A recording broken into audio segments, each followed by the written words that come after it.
जीता ना जाऊंगा, जीता भी गया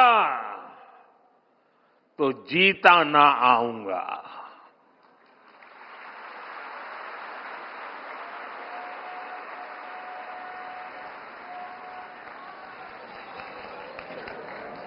साथियों,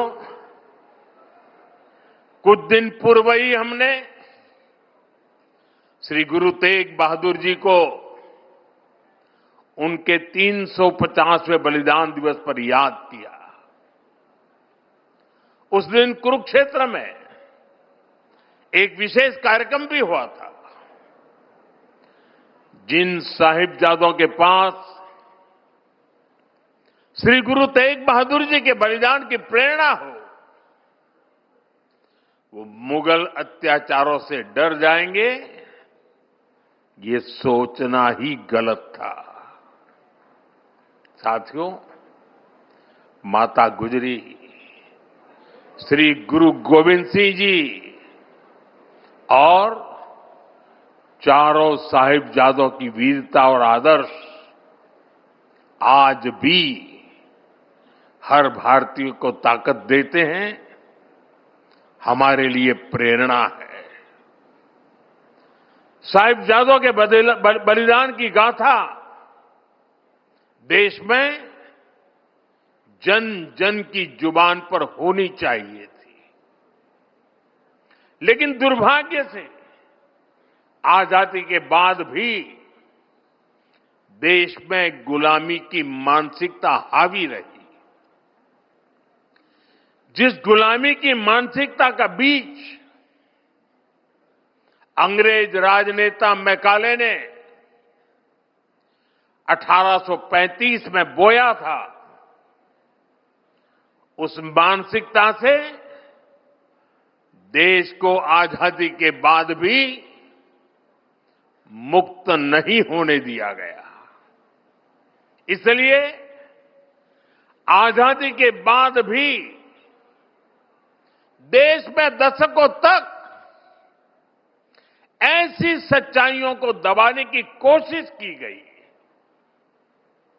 लेकिन साथियों, अब भारत ने तय किया है कि गुलामी की मानसिकता से मुक्ति पानी ही होगी। अब हम भारतीयों के बलिदान,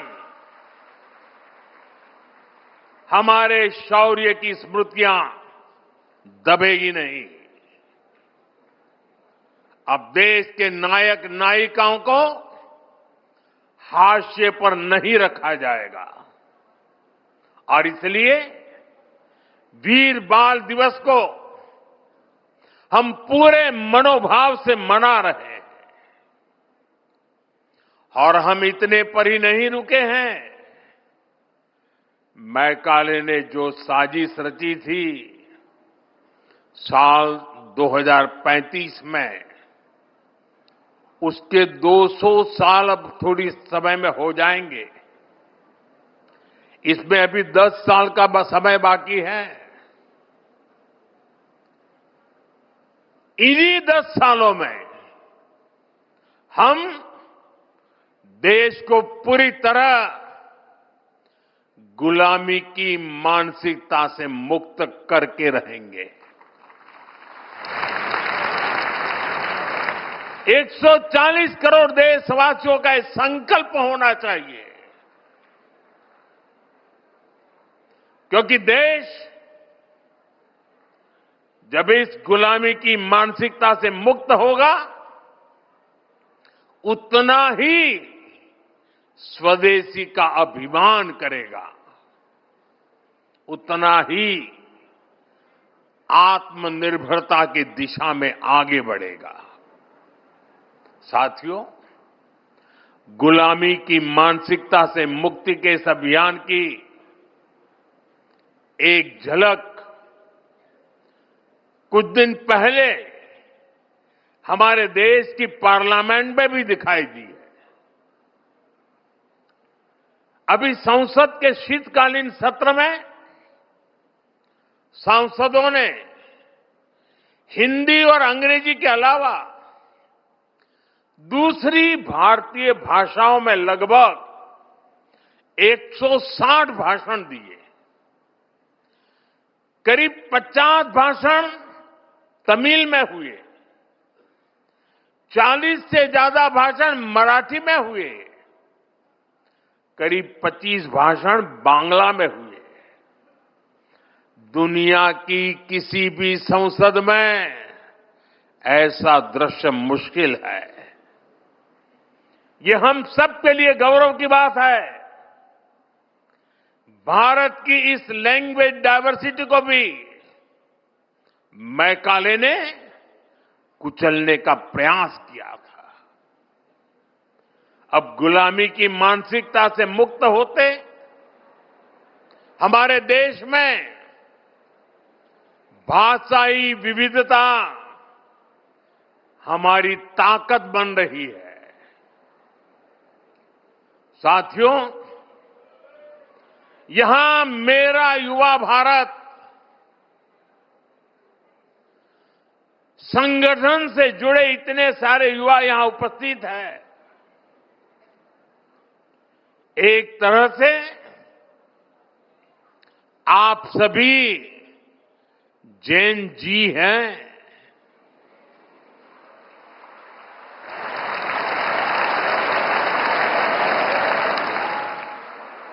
जैन अल्फा भी है।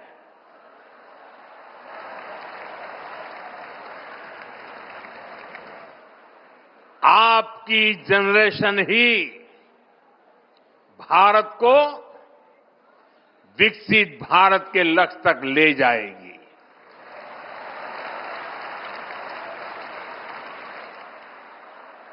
मैं जैन जी की योग्यता, आपका आत्मविश्वास देखता हूं, समझता हूं और इसलिए आप पर बहुत भरोसा करता हूं।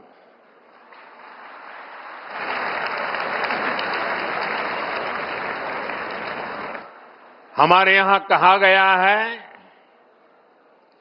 बालादपि ग्रहीतव्यम युक्त मुक्तम मनीषी भी। अर्थात अगर छोटा बच्चा भी कोई बुद्धिमानी की बात करे तो उसे ग्रहण करना चाहिए।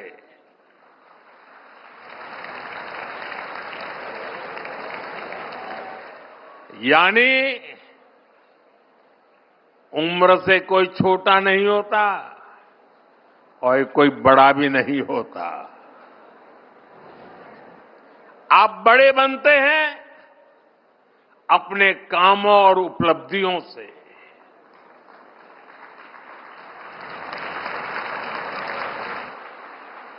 आप कम उम्र में भी ऐसे काम कर सकते हैं कि बाकी लोग आपसे प्रेरणा लें। आपने करके दिखाया है, लेकिन इन उपलब्धियों को अभी केवल एक शुरुआत के तौर पर देखना है। अभी आपको बहुत आगे बढ़ना है। अभी सपनों को आसमान तक लेकर जाना है। और आप भाग्यशाली हैं। आप जिस पीढ़ी में जन्मे हैं, आपकी प्रतिभा के साथ देश मजबूती से खड़ा है।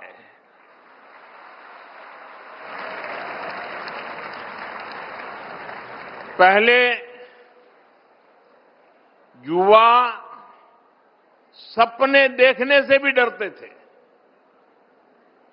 क्योंकि पुरानी व्यवस्थाओं में ये माहौल बन गया था कि कुछ अच्छा हो ही नहीं सकता। चारों तरफ निराशा निराशा के वातावरण बना दिया गया था। लोगों को यहां तक लगने लगा कि भाई मेहनत करके क्या फायदा है। लेकिन आज देश टैलेंट को, प्रतिभा को, खोजता है, उन्हें मंच देता है, उनके सपनों के साथ 140 करोड़ देशवासियों की ताकत लग जाती है। डिजिटल इंडिया की सफलता के कारण आपके पास इंटरनेट की ताकत है, आपके पास सीखने के संसाधन है। जो साइंस, टेक और स्टार्टअप वर्ल्ड में जाना चाहते हैं, उनके लिए स्टार्टअप इंडिया जैसे मिशन है। जो स्पोर्ट्स में आगे बढ़ रहे हैं, उनके लिए खेलो इंडिया मिशन है। अभी 2 ही दिन पहले मैंने सांसद खेल महोत्सव में भी हिस्सा लिया। ऐसे तमाम मंच आपको आगे बढ़ाने के लिए हैं। आपको बस फोकस रहना है और इसके लिए जरूरी है कि आप शॉर्ट टर्म पॉपुलैरिटी की चमक दमक में न फंसें। ये तब होगा जब आपकी सोच स्पष्ट होगी, जब आपके सिद्धांत स्पष्ट होंगे। और इसलिए आपको अपने आदर्शों से सीखना है, देश की महान विभूतियों से सीखना है। आपको अपनी सफलता को केवल अपने तक सीमित नहीं मानना है। आपका लक्ष्य होना चाहिए, आपकी सफलता देश की सफलता बननी चाहिए।